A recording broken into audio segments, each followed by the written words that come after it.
ಗೆಳೆಯರೇ, ಇತ್ತೀಚೆಗೆ ವೀಣಾ ಬನ್ನಂಜೆ ಅನ್ನವರು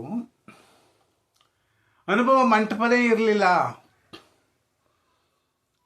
ಬಸವಣ್ಣನವರ ಅವಧಿಯಲ್ಲಿ ನಡೆದಂತಹ ಒಂದು ಮಹಾನ್ ಕ್ರಾಂತಿಕಾರಿಯಾದ ಘಟನೆ ಯಾವುದು ಅಂದರೆ ಅದು ಅನುಭವ ಮಂಟಪ.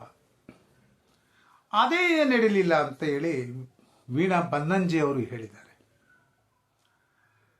ನಾನು ಹೇಳೋದಿಷ್ಟೇ ಅವರಿಗೆ, ಅವ್ವ ತಾಯಿ, ನಿನಗೆ 12ನೇ ಶತಮಾನದ ಶರಣರ ಕ್ರಾಂತಿಯ ಸಂದರ್ಭದ ಅನುಭವ ಮಂಟಪದ ಉತ್ಖನನ ಮಾಡೋದಕ್ಕೆ ಯಾರವ ಹೇಳಿದ್ದು? ನಾವು ನಿನ್ನ ಹತ್ರ ಕೇಳೋದಿಷ್ಟೇ.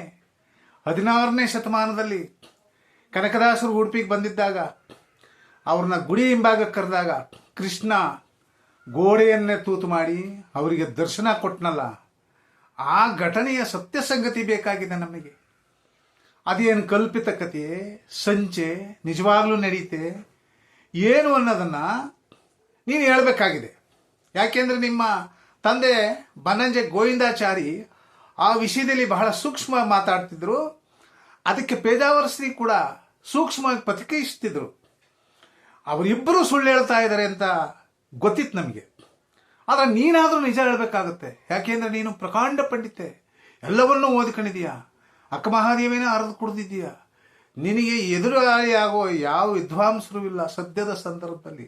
ಅಂತ ನೀನು 12ನೇ ಶತಮಾನದ ಅನುಭವದ ಮಂಟಪವನ್ನು ಬಿಟ್ಟು 16ನೇ ಶತಮಾನದಲ್ಲಿ ನಡೆದಿರಬಹುದಾದ ಪವಾಡ, ಕನಕನಿಗೆ ಕೃಷ್ಣ ದರ್ಶನ ನೋಡಿದ ಪವಾಡದ ವಿಷಯವನ್ನು ದಯಮಾಡಿ ಹೇಳವ.